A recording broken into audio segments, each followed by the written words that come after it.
The home of the average worker consisted of wooden supports with spaces consisting of a mixture of materials called wattle and daub. The lumber was mostly oak, purchased from a lumberjack or cut down by the family.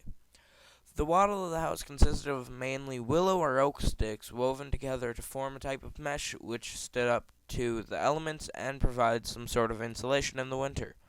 The daub was applied to the wattle to seal it and make it waterproof. Daub was made from mud, clay, horsehair, and the dung of the animals in the area. The floor was dirt, covered by a layer of reeds, which provided some cushioning for the tired workers' feet.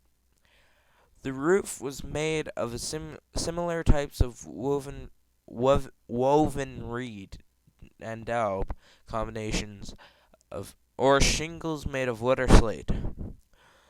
It was usually sturdy as well as waterproof. These homes, however, were not known for their durability or security. Thieves often broke into the home by digging and cutting holes through one of the walls because it was much easier and quieter than trying to break through the locked door.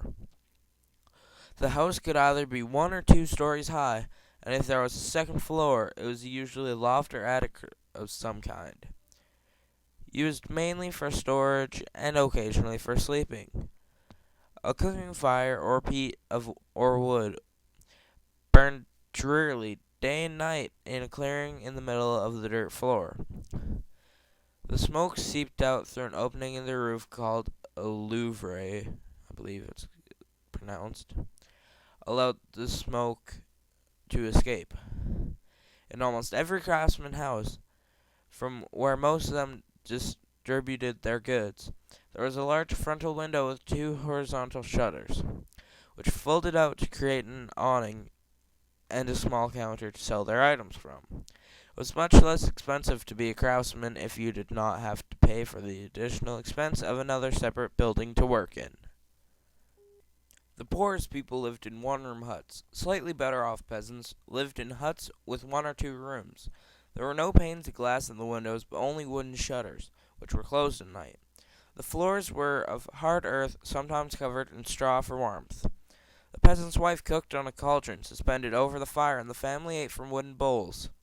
Candles were expensive, so peasants usually used rushlights, rushes dipped in animal fats. In the middle of a peasant's hut was this fire used for cooking and heating.